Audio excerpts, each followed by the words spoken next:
ক্রোশ ব্যাপী গোবর্ধন, 3 কিলোমিটারে 1 ক্রোশ, 1 ক্রোশ 21 কিলোমিটার যার কলে বয়। হ্যাঁ, গোবর্ধন।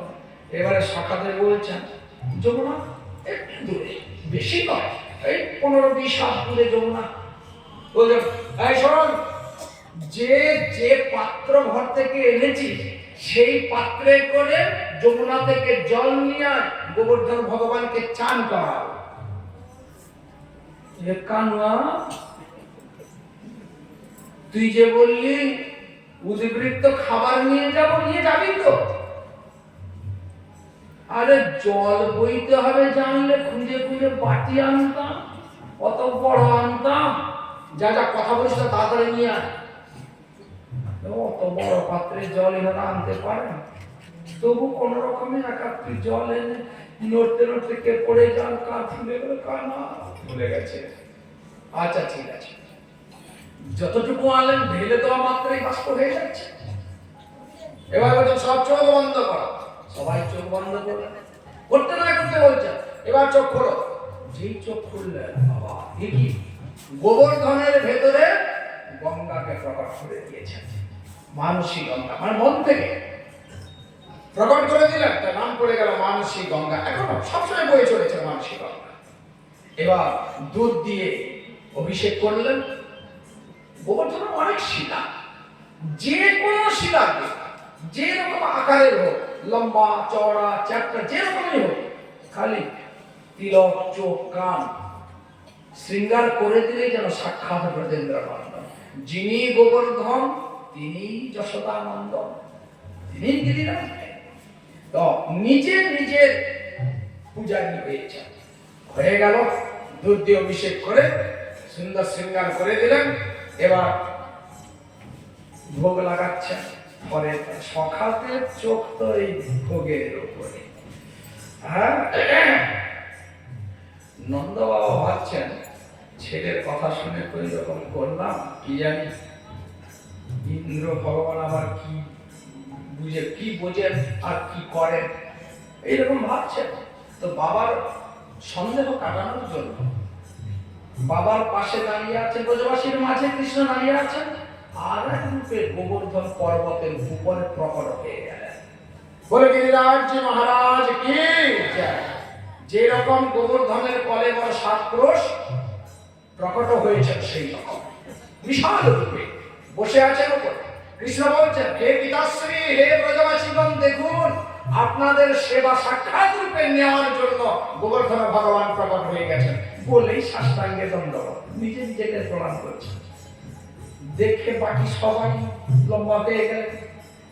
এবারে ওপরে বসে আছেন প্রভু, নিচে সমতল ভূমিতে ভোগ লাগানো হয়েছে। বসে আছেন সেখানে হাত বাড়িয়ে দিলেন নিচে, এত লম্বা হাত তুললেন ভর্তি পাত্র। সেখানে আমাদের বলা হবে বাঙালিরা অন্ন পায় আর হিন্দুস্তানিরা সুখা ভান্ডার। সুখা মানে সেখানে অন্ন না, কাচ্চি, কাচ্চি আর পাখি। অন্ন বাঙালি প্রতিষ্ঠান যেগুলা, সেখানে উৎসব হলে অন্ন, ডাল, শুক্তো, মোচা, থো, বাঙালি খেয়ে ময়কার লয়। বাঙালি এইটাই শিখেছে, খাওয়াটাই শিখেছে। এই রকম খাওয়া আর কেউ খায় না। এরা পদে পদে পদাকার করবে, খাবো হাসপাতালে শুধু, বাজারের পাশে জায়গা কিনবো, ফ্ল্যাট কিনবে। যারা শহরাঞ্চলে ফ্ল্যাট বিক্রি করছে তারা বিজ্ঞাপন দেয়, ফ্ল্যাট থেকে 100 মিটার দূরে বাজার, 50 মিটার দূরে হাসপাতাল। বলে এর চাইতে সুবিধার কি দরকার? যখন চাইবো বাজার থেকে আনবো, খাবো, ঘুরঘুর করলে হাসপাতালে গিয়ে জিভে শুয়ে পড়বো, ব্যাস। বাজার আর হাসপাতাল থাকলে আর আমাদের কিছু দরকার নেই, খেয়ে গেল বাজার। তো এটাকে বলে কাচ্চি, কাচ্চি ভান্ডার। আর হিন্দুস্তানিরা শুকনো পুরি, কচুরি, লাড্ডু এইসব খায়, তা পাকি ভান্ডার এইসব পাকি হয়েছে। দোলের ভর্তি পাত্র, রাখেন খালি পাত্র, নিমেষের মধ্যে তুলছেন রাখছেন। যে খেতে গেলেও তো একটু সময় লাগে, তুললেন রাখলেন, তুললেন ভর্তি রাখলেন খালি, এক ধাপ থেকে খালি করে করে যাচ্ছে। সখারা দেখছেন, মনে না ভাবছি না এটা খেয়ে গেল, আমরা কি খাবো, শত খেয়ে গেল, আর দু চারটা টুকরি আছে, আর ধরতে থাকলো না। এক সখা তো চেঁচিয়ে বলে ফেল, এ কানা তোর ভগবানকে বারণ কর আর খেতে, পেট গুড়গুড় করবে, আমাদের চোখ পড়েছে, তোর ভগবান কি জন্ম থেকে কোনোদিন খায়নি, এই প্রথম খাচ্ছে, খেতে খেতে সব খেয়ে গেল, আমরা কি খাবো?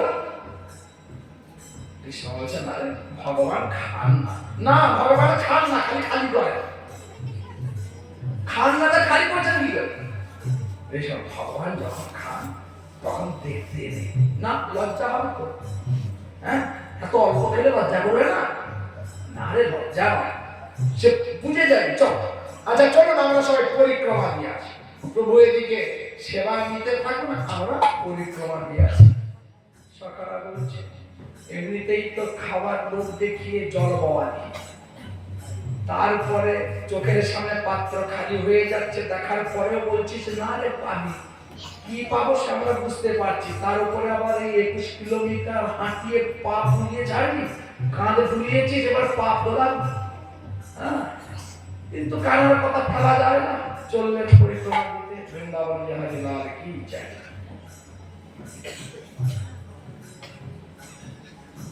श्री गोवर्धन महाराज महाराज तेरे माथे मुकुट विराज रहो, श्री गोवर्धन महाराज महाराज तेरे माथे मुकुट विराज रहो, तोपे पान चढ़े तोपे फूल चढ़े, तोपे पान चढ़े तोपे फूल चढ़े, तोपे चढ़े दूध की धार, ओ धार तेरे माथे मुकुट विराज रहो, श्री गोवर्धन महाराज महाराज तेरे माथे मुकुट विराज रहो, गोवर्धन महाराज महाराज तेरे माथे मुकुट विराज रहो, तेरे कामन कुंडल शोभे रहो, तेरे कामन कुंडल शोभे रहो, तेरे गले वैजयंती माल, ओ माल तेरे माथे मुकुट विराज रहो, गोवर्धन महाराज महाराज तेरे माथे मुकुट विराज रहो, तेरे कांधे पे कारी कानरिया, तेरे कांधे पे कारी कानरिया, तेरे मुख पे लाल गुलाल गुलाल, तेरे माथे मुकुट विराज रहो, श्री गोवर्धन महाराज महाराज तेरे माथे मुकुट विराज रहो, तेरे गले में गंगा सोने को, तेरे गले में गंगा सोने को, तेरी झांकी बनी विशाल विशाल, तेरे माथे मुकुट विराज रहो, श्री गोवर्धन महाराज महाराज तेरे माथे मुकुट विराज रहो, तेरे निकट मन श्री गंगा है, तेरे निकट मन श्री गंगा है, जम न्याय नार नार, ओ नार तेरे माथे मुकुट विराज रहो, श्री गोवर्धन महाराज महाराज तेरे माथे मुकुट विराज रहो, तेरी सात कोश की परिक्रमा, तेरी सात कोश की परिक्रमा, जगलेश्वर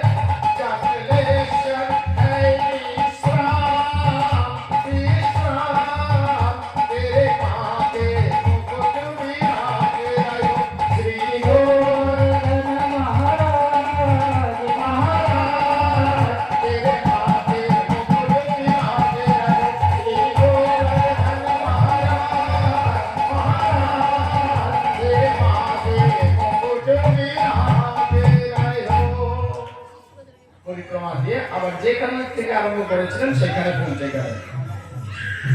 জ্ঞানেশ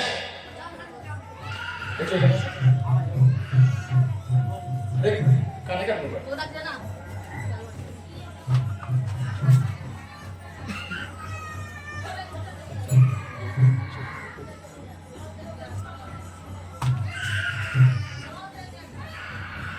যেই পৌঁছে গেলেন সখাদের চোখ কপালে উঠে গেল। কৃষ্ণ বলছে ভ্রু নাচাচ্ছেন কিরে, কি বলেছিল? পাত্র খালি হয়েছিল, সব আবার আগের মতন করত। কৃষ্ণ বলছেন আরে প্রভু যদি খালি না করেন অধরামৃত যুক্ত কি করবেন কি করে? আমরা বাজার থেকে শাকসবজি কিনে রেঁধে দিলাম, তখন তাকে প্রসাদ বলা হচ্ছে না। প্রভুর মন্দির থেকে যখন বেরিয়ে এলো,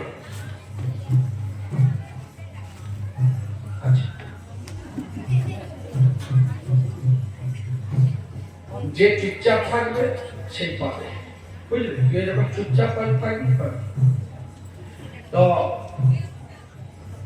প্রভু যদি না খান তার অধরামৃত যুক্ত হবে কি করে? কিন্তু প্রভু আমাদের মতো ক্ষুধার্ত নন যে তিনি খাওয়ার পরে আর ফেরত দেবেন না। আমরা খাওয়ার পরে ফেরত দিই না, আর ফেরত যদি দিই সেখানে কেউ থাকবে না। নিজের মুখে খাদ্যটা দিয়ে যদি বার করতে, কাকড় পড়ে গেছে কিন্তু বার করলে আর তাকাতে পারি না। নিজের মুখ থেকে বার করে তাকালে বমি উঠে আসে। বৃন্দাবন বিহারী লাল কি। আর খাওয়ার পরে যে আমরা দিই লুকিয়ে দিই, কারো সামনে দেবে, লোকে গালাগালি দেবে, বলে কারোর সঙ্গে ঝগড়া প্রতিবেশীর সঙ্গে হয়েছে, বেড়ে উঠছে না, মনে মনে বললো দাঁড়া কাল সকালে তোকে যা দেওয়ার দিয়ে দেবো, এটা সকালেই দেয়। এবারে ঘুম থেকে ওঠার আগে তার দরজা ভেতর থেকে লাগানো, এ ঘুম থেকে তারা ওঠার আগে এ গিয়ে তার দোরগোড়ায় দিয়ে চলে এসেছে। যেই দরজা খুললো, ইস ব্যাস করে এসছে। তো এ হলো জীবের লক্ষণ। আর প্রভু যা দেন অমৃত করে দেন। দিলাম আমরা বাজারের সবজি, প্রভু নিয়ে তাকে যখন ফেরত দিলেন অমৃত করে দিয়েছেন। অধর অমৃত, অমৃত করে দিয়েছেন। তো সবাই গিরিরাজজি অধর অমৃত নিলেন, যাকে পেলেন তাকে দিলেন, দূর দূরান্ত পর্যন্ত পাঠিয়ে দিলেন। গিরিরাজ মহারাজ কি জয় জয় জয়কার দিতে দিতে ফিরে এলেন। প্রতিপদের দিন এইটা হল। তারপরের দিন দ্বিতীয়া। দ্বিতীয়াতে দেবর্ষি নারদ, তিনি দেবতাদের ঋষি, পৌঁছে গেছেন দেবলোকে। দেবরাজ ইন্দ্রকে একটু খুঁচিয়ে দিলেন, অভিমানীকে একটু খোঁচা দিলেন, সে শুনতে শুরু করল। কি হে ইন্দ্র, ব্রজবাসী তোমার উদ্দেশ্যে যজ্ঞ করত প্রতি বছর কার্তিক অমাবস্যা তিথিতে। অমাবস্যা তিথি চলে গেল, যজ্ঞ হয়েছে, ভাগ পেয়েছ? বলতে না তো, পাবে কি করে? পাওনি আর কোনোদিন পাবেও না। কেন? আরে যজ্ঞের তো সব আয়োজন হয়ে গেছিল, সব কথা বললেন। এই কৃষ্ণ নামে 7 বছর বয়স্ক বালক এসেছে, তার কথায় প্রভাবিত হয়ে ব্রজবাসীরা তোমার যজ্ঞ না করে সামান্য এক পাথর বিশেষ গোবর্ধন পর্বতের যজ্ঞ করে দিল। ইন্দ্র, ব্রজবাসীর কাছে তোমার চাইতে পাথরের গুরুত্ব অনেক বেশি। নারায়ণ নারায়ণ। চলে দ্বিতীয়াতে বলে এলেন ইন্দ্র, জ্বলে উঠেছেন। তৃতীয়া থেকে অ্যাকশন শুরু করে দিলেন। মেঘের অধিপতি গণ সংবর্তক, এই সব মেঘের নাম সব ডাকলেন, হ্যাঁ গণ সংবর্তক এসো, যাও ব্রজবাসী, ব্রজকে তছনছ করে দাও, ব্রজবাসীকে হরিবল করে দাও। বাচালম বালিশম স্তবঘম অজ্ঞম পণ্ডিতমানিন কৃষ্ণম ভক্তমুপাশ্রিত্য গোপা মে চক্রুর প্রিয়। এই গোপ জাতি, গোপা মে চক্রু অপ্রিয়, এই গোপ জাতি আমার অপ্রিয় ভাজন হয়ে গেছে। কেন না? কৃষ্ণম মর্ত্যমুপাশ্রিত্য, এই মর্ত্যবাসী গোপ জাতি কৃষ্ণকে পেয়ে কেমন কৃষ্ণ বাঁচালো, ছোট ছেলে গল গল গল গল করে কথা বলেছে, তার কথাকে কে গুরুত্ব দেয়? কেউ দেয় না, বুদ্ধিমানরা গুরুত্ব দেয় না। বাঁচালো মানে বক বক করা, গুরুত্বহীন কথা যে বলে তাকে বাঁচালো বলে। বাঁচালো বালিশ, বালিশ মানে তাকিয়া, মাথার তলায় দেওয়ার জিনিস। সংস্কৃত শব্দ বালিশ মানে অপুষ্ট, অপুষ্ট বুদ্ধি বালিশ, অপুষ্ট বুদ্ধি বালিশ, বুদ্ধি অপুষ্ট, সেই হেতু অজ্ঞ, বিচার করতে পারে না। কিন্তু পণ্ডিত মানে নিজেকে পণ্ডিত মানে, আর ব্রজবাসী তাকে মহাপণ্ডিত জ্ঞান করে। তার কথায় আমার যজ্ঞ বন্ধ করে আমার অপ্রিয় হয়ে গেছে, দণ্ডের পাত্র হয়ে গেছে, যা তছনছ করে নির্দেশ পেয়ে তৃতীয়া থেকে চালালেন। অখণ্ড ভাবে 7 দিন চালিয়েছেন। দেখতে দেখতে আকাশ অন্ধকার হয়ে গেল, কালো হয়ে গেল। মুষলধারায় বর্ষা শুরু হলো, বজ্রপাত হচ্ছে, বিদ্যুৎ চমকাচ্ছে, নিচু জায়গা জলে ভরে যাচ্ছে। ব্রজবাসী চিৎকার করে উঠলেন, কৃষ্ণ কৃষ্ণ মহাভাগ ত্বম নাথম গোকুলম প্রভো ত্রাতুম অর্হসি দেবাত্ম কুপিতাৎ ভক্ত বৎসল। হে কৃষ্ণ হে মহাভাগ, তোমার সৌভাগ্যে আমরা সৌভাগ্যবান হয়েছি। আমাদের আজ এই ব্রজের পরিচিতি তোমার কারণে। ত্বম নাথম গোকুলম প্রভো, গোকুলম ত্বম নাথ ত্বম প্রভো। গোকুল, কুল মানে বংশ, এই গো বংশের তুমি নাথ, রক্ষাকর্তা, তুমি প্রভু, তুমি পালন কর্তা। তুমি দেবরাজ ইন্দ্রের কোপানল থেকে তোমার গো বংশকে এবং ব্রজবাসীকে রক্ষা করো হে ভক্তবৎসল। হে আমার ব্রজবাসী, চলুন। গোবর্ধন ভগবান সাক্ষাৎ রূপে সেবা নিয়েছেন, নিশ্চয়ই তিনি আমাদের বিপদে রক্ষা করবেন। সবাইকে কৃষ্ণ চললেন, সামনে কৃষ্ণ চলেছেন, গিয়ে সাষ্টাঙ্গ দণ্ডবত দিলেন গোবর্ধন মহারাজকে। সবাই দেখছেন, কৃষ্ণ প্রণাম করছেন। প্রণাম করে যখন উঠলেন, কৃষ্ণকে প্রণাম করে উঠতে দেখলেন, কিন্তু যখন উঠলেন সব আশ্চর্য হলেন, কি 7 বছর বয়স্ক বালক কৃষ্ণের বাম হাতের কড়ে আঙুলের ডগায় 7 ক্রোশ ব্যাপী গোবর্ধন পর্বত উঠে এসেছে। কখন যে তিনি তুললেন কেউ টের পেল না। কানা কানা, আমি যদি, তিনি নিজে এসেছেন।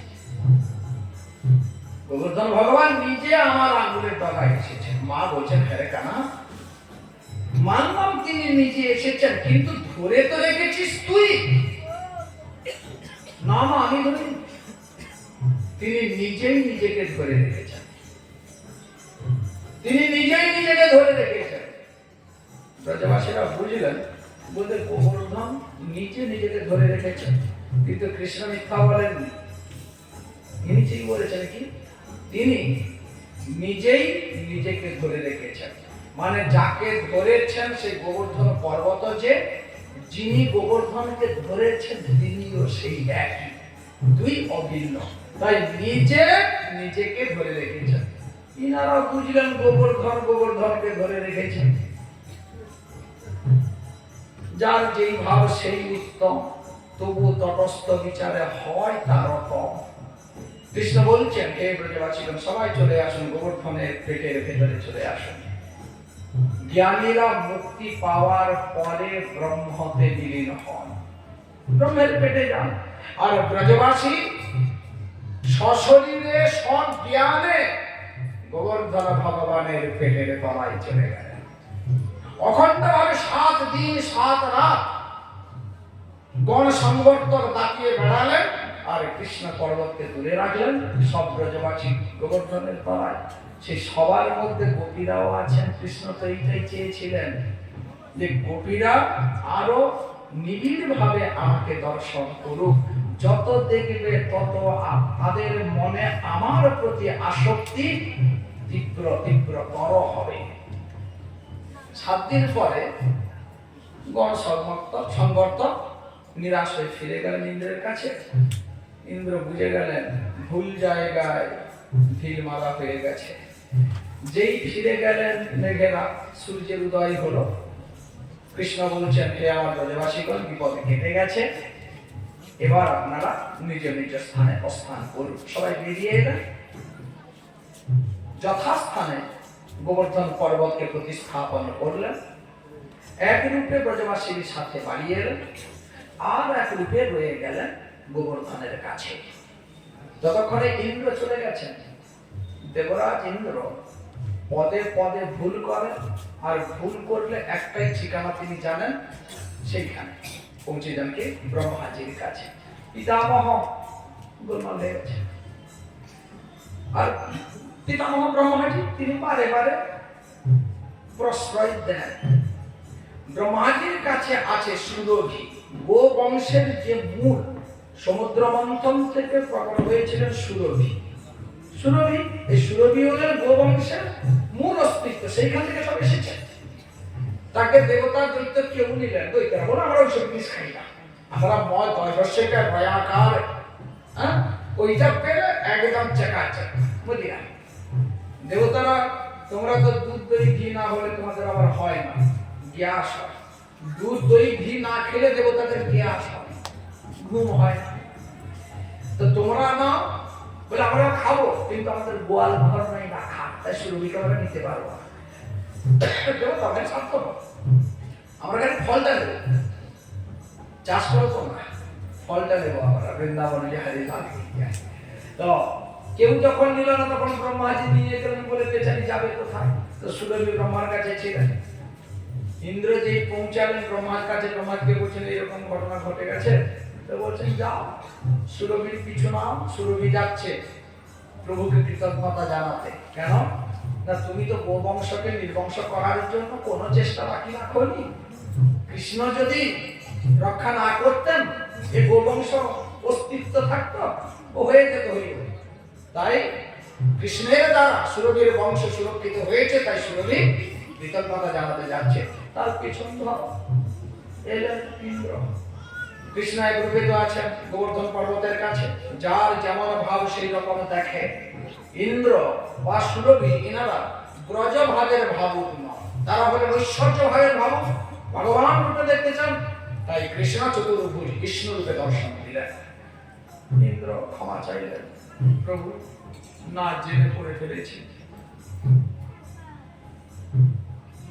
প্রভু এসে বলছেন, ওগো ইন্দ্র মহোদয়, লজ্জা পাচ্ছ কেন? সামনে আসো। মানে সুরভির পেছনে থেকে কাছে আরে সামনে আসো, তুমি তো খুব ভালো। কি হলো, ইন্দ্র এত বড় অঘটন ঘটালেন, ব্রজকে নিশ্চিহ্ন করতে চেয়েছেন, তারপরেও কৃষ্ণ এসে কথা বলছেন, ভালো বলে বলছেন। কারণ কি? যখন বিপদ কেটে গেল, সবাইকে গোবর্ধনের তলা থেকে বার করে দিলেন, গোপীরাও বেরিয়ে এসেছেন। গোপীরা মনে মনে বলছেন, হে ইন্দ্রদেব, আপনি তো বেশ ভালোই করছিলেন, আবার বিগড়ালেন কেন? আপনি জন্ম ধরে এইরকম অঘটন ঘটাতে থাকুন, কৃষ্ণের সামনে আমরা থাকি, আমরা কৃষ্ণকে দেখবো, কৃষ্ণ আমাদের দেখবে, আমরা কৃষ্ণকে দেখবো। এটা ভালোই চলছিল, তুমি আবার ফিরে গেলে কেন? ইন্দ্র যে এই ঘটনা ঘটিয়েছেন, তাতে গোপীরা ইন্দ্রের উপরে প্রসন্ন, যে ইন্দ্র ভগবান যদি এইটা না করতেন, তাহলে 7 দিন 7 রাত অখণ্ড ভাবে কৃষ্ণ সান্নিধ্য আমরা পেতাম না। ইন্দ্রই আমাদের কৃষ্ণ সান্নিধ্য পাইয়ে দিয়েছেন, তাই ইন্দ্রের উপরে গোপীরা প্রসন্ন। গোপী হলেন কৃষ্ণ ভক্ত, ভক্ত যার উপরে প্রসন্ন, ভগবান তার উপরে প্রসন্ন হয়ে যায়। তার হাজার দোষ থাকলেও তিনি দোষ দেখেন না, ভক্তের প্রসন্নতাকে দেখেন। কেননা প্রভু হলেন ভক্ত প্রিয়। তাই এসে আদর করে ইন্দ্রকে ডাকলেন। এবারে যেমন বাবা চঞ্চল ছেলেকে আগে ঠান্ডা মাথায় বোঝায়, না বুঝলে তারপরে সাপাসব দেয়। তো প্রভু বোঝাচ্ছেন, ইন্দ্র মাম ঐশ্বর্য শ্রী মদান্ধ দণ্ড পানি ন পশ্যতি তম ভ্রংশয়ামি সম্পদ্ভ্য ইয়স্য চেচ্ছাম্যনুগ্রহম। মাম ঐশ্বর্য শ্রী মদান্ধ, যারা ঐশ্বর্য, শ্রী আদি মদে অন্ধ হয়ে যায়, মদমত্ত হয়ে যায়। এই মেতে যাও, এটাই হলো অন্ধত্ব। তখন বিচার করতে পারে না বাপেরও বাপ আছে, ভাবতে পারে না আমি যে প্রত্যেকের পেছনে মান দণ্ড পানি নপশ্যতি, পানি মানে হাত, দণ্ড, আমি হাতে দণ্ড নিয়ে আছি দণ্ড দেওয়ার জন্য, দণ্ড দাতা রূপে আমি প্রত্যেকের পেছনে দণ্ড দাতা রূপে আছি। তার নিজকৃত কর্ম মূল্যায়ন করে আমি ফল বিধান করি, দণ্ড বিধান করি। সে দেখতে পায় না, এই মদমত্ত হয়ে গিয়ে অন্ধ হয়ে যায়, দেখতে পায় না। আমি যাকে কৃপা করি প্রথমে, তার যে বিষয়ের জন্য গর্ব সেই বিষয়কে হরণ করি। তোমার এই গর্ব কিসের জন্য? আমি দেবরাজ, আমি স্বর্গের অধিপতি, এই জন্যই তো তোমার গর্ব। যদি স্বর্গের আধিপত্য না থাকে, যদি দেবতাদের রাজ পদ না থাকে, তোমাকে 2 পয়সার কেউ পুঁজবে? যতক্ষণ ক্ষমতা আছে ততক্ষণ বাবু আপনি সাংঘাতিক সাংঘাতিক। আচ্ছা, আমি একটা উদাহরণ বলছি, খারাপ ভাববেন না, ঘটনা আমরা দেখি, শুনি, বুঝি, কিন্তু মানতে পারি না। কেন? অভ্যাস খারাপ আমাদের। আচ্ছা, এখানে আগের বারে যিনি পঞ্চায়েত সদস্য ছিলেন, ধরুন আগের বারে এখানে তখন সিপিএম এর রমরম, তখন কথা বলার উপায় নাই, হারিয়ে দাও, খুন খারাপ।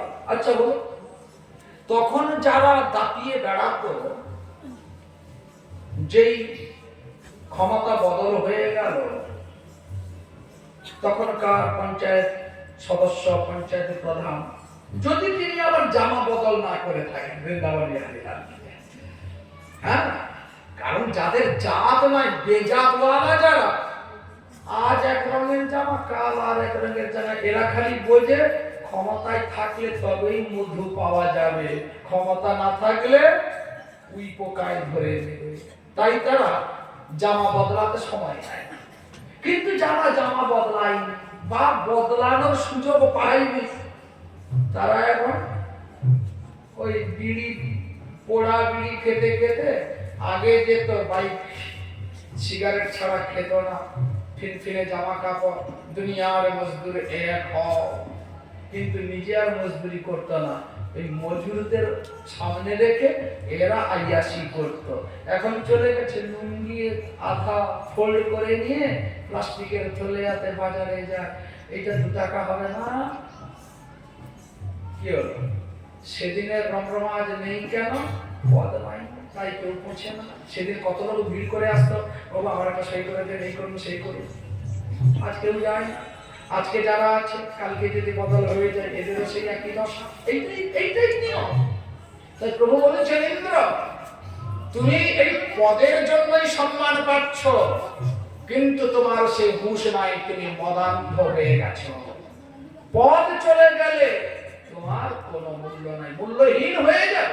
তাই আমি যাকে কৃপা করার ইচ্ছা করি, প্রথমে তাকে তার গর্বের কারণ যে বস্তুটি, সেই বস্তু থেকে সাথে সরিয়ে দিই। তম ভ্রম সায়ামি সম্পদ ভীর, যে সম্পদের কারণে তুমি গর্ব করছো, সেই সম্পদ থেকে তোমাকে কষ্ট করছি। ইয়স্য চেচ্ছামি অনুগ্রহ, ইয়স্য চ ইচ্ছামি অনুগ্রহ, আমি যাকে অনুগ্রহ করার ইচ্ছা করি এই করি। আজ আমি তোমাকে মানসিক ভাবে পদচ্যুত করলাম, তুমি নিজের দৌড় বুঝে গেলে তো, এত করলে তোমার যাবতীয় বল প্রয়োগ করে দিলে, বুঝে গেলে কি হলো? আর কোন সুযোগ নাই, খালি আমার গোপীরা তোমাকে, তোমার উপরে প্রসন্ন হয়েছে, তাই এইবারে এইটুকু ফেলে, এরপরেও যদি না শুধরাও, এরপরে মানসিক ভাবে নয় শারীরিক ভাবে নিগ্রহ করবো, তোমাকে ক্ষমতা থেকে টেনে ছুড়ে ফেলবো। প্রভু এই কৃপা করো, যাতে আর যেন আমার অহংকারের উদয় না হয়। খেলায় পড়লে বেড়াল গাছে ওঠে, কাদায় পড়লে হাতি ব্যাংকেও বাবা বলে ডাকে বৃন্দাবন বিহারী লাল কি। আর ডাঙ্গায় যদি ব্যাংক পড়ে থাকতো, হাতি ডাকতো, পাটা চেপে যে ফটাস করে দিকে দিয়ে যেত। তো সুরভি বলছেন, প্রভু আমি বহু আশা নিয়ে এসেছি, আপনার একটু অভিষেক করবো। কর। আমি কিসে করবে? পাত্র করি। অভিষেক করতে গেলে আমরা পাত্র নিই, পাত্রতে প্রভুকে রেখে তার উপর অভিষেক করি পঞ্চামৃত দিই। পাত্র নাই। ইন্দ্র বলছেন আমি পাত্র তৈরি করে দেবো। ইন্দ্রের বাহন ঐরাবত হাতি। হাতিকে বললেন পাত্র তৈরি করো। হাতি হাঁটু গুঁজে দিল মাটিতে, হয়ে গেল বিরাট একটা গর্ত, গাঢ়া। এইটা হয়ে গেল একটা কুণ্ড, বিরাট কুণ্ড। সেই কুণ্ডতে সুবর্ণময় রত্ন বেদী সিংহাসন প্রকট করলেন গোবর্ধন ভগবান। সেই বেদীতে প্রভু বসলেন, আর সুরভি দুগ্ধধারা প্রবাহিত করলেন। সেই কুণ্ড এখনো আছে, তার নাম হলো গোবিন্দ কুণ্ড। গোবর্ধন পরিক্রমার সময় সে জায়গার নাম হলো আনোর। আনোর। আর প্রভুর যখন সেবা হচ্ছে, এই যে অন্নকূট বলছেন, অর আনোহর, আনোহর মানে আরো নিয়ে আসো, আরো নিয়ে আসো। এই আনোহর, আনোহর এই করতে করতে জায়গার নাম পড়ে গেল আনোর। এখন সে জায়গা না আনোর, কুচরিকা, ডোটা, জ্যোতিপুরে এরকম সব নাম আছে। তো সেখানে গোবর্ধন পরিক্রমার সময় এই গোবিন্দ কুণ্ডে গিয়ে আচরণ করতে হয়। দেখলে মনে হবে তার উপরে শ্যাওলা পড়ে গেছে, ওই একদম নীল রঙের শ্যাওলা। একদম কাছে গিয়ে দেখবেন শ্যাওলা, দূর থেকেও শ্যাওলা, কাছে গিয়েও শ্যাওলা। খালি হাত দিয়ে জলটা তুলে নেবেন, কাঁচের মতো চিকচিক করছে, আর কিছু নাই। এইরকম দু জায়গায় দেখা যায়। এক হলো আনোর গোবিন্দ কুণ্ডে, মানে ঠিক একটা সর পড়ার মতো নীল রঙের ছোট ছোট শ্যাওলার মতো, কিন্তু হাতে যখন তুলবেন কাঁচের মতো চিকচিক করছে জল। আনোর গোবিন্দ কুণ্ড। আর একটা আছে ভুবনেশ্বরে বিন্দু সরোবর, লিঙ্গরাজ মহাদেবের পাশে। অনন্ত বাসুদেব আর লিঙ্গরাজ মহাদেব আছেন। আপনারা তো বড় বড় জায়গায় ঘুরতে যান, ঘরের পাশে কাছে যেগুলো সেখানে যাবো কেন? আমরা দূরের টাকা ভালোবাসি। ওই হোথা আর কাছে তবু আছেন, গায়ের যোগী ভিক পায় না। আপনাদের হলো সেই দশা।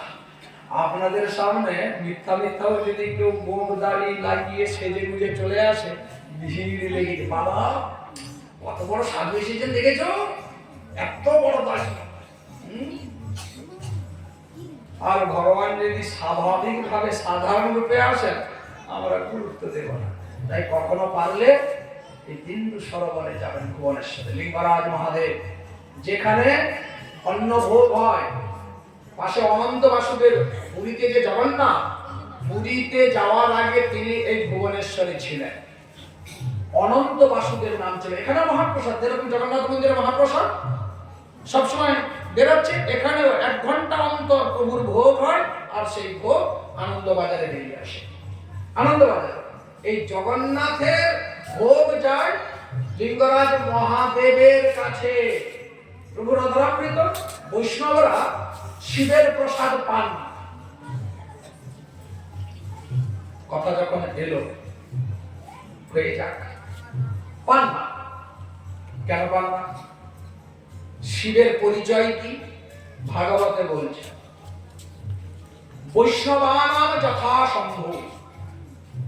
শম্ভু হলেন বৈষ্ণব চূড়ামণি, বৈষ্ণব শিরোমণি। আবার তো বৈষ্ণব তো বলেন পদগান, বৈষ্ণবের উচ্ছিষ্ট তাহে মোর মননিষ্ঠ। হ্যাঁ, বৈষ্ণবের উচ্ছিষ্ট তাহে মোর মননিষ্ঠ। কৃষ্ণের উচ্ছিষ্ট ধরে মহাপ্রসাদ নাম, বৈষ্ণবের ভক্ত ভুক্তাবশেষ ধরে মহাপ্রসাদ।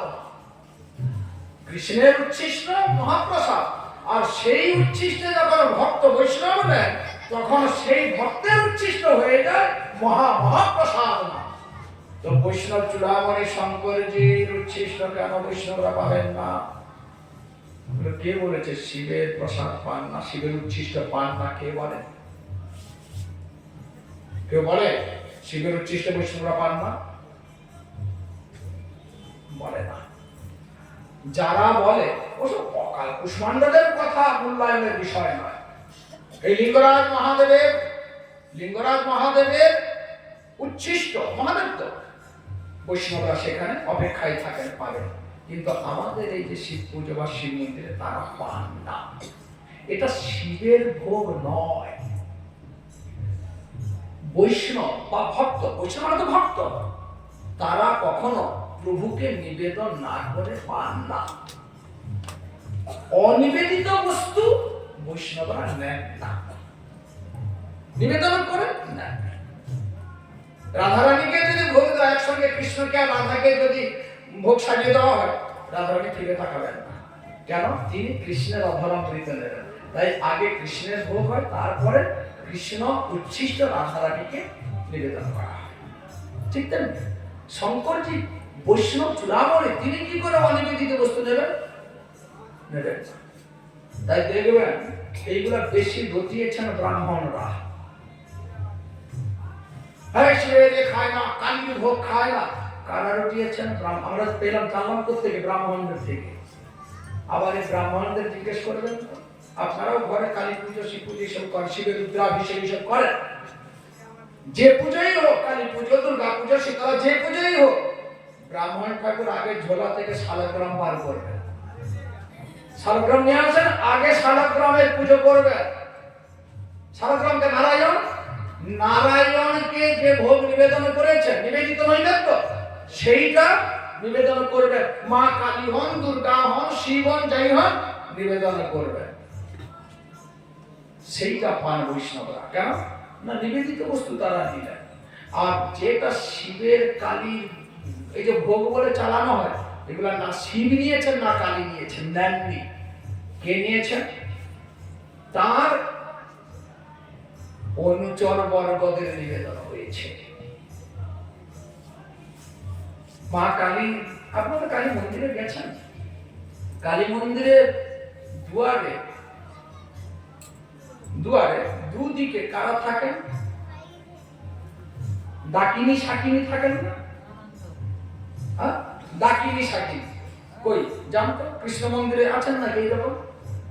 রামের মন্দিরে আছেন? বিষ্ণুর মন্দিরে আছেন? নেই। এখানে কেন? না, ইনারা হলেন শক্তি স্বরূপ। শঙ্করজির কে আছেন? সব জায়গায় ভৈরব আছেন। ভৈরবকে দেখা যায়, ভৈরবের মন্দির খুব কম জায়গায় আছে, কিন্তু শঙ্করজির ভৈরব মানে শক্তি। এই ভাগবতের প্রসঙ্গ আছে, আপনার শিব পুরাণের ভাগবত আছে।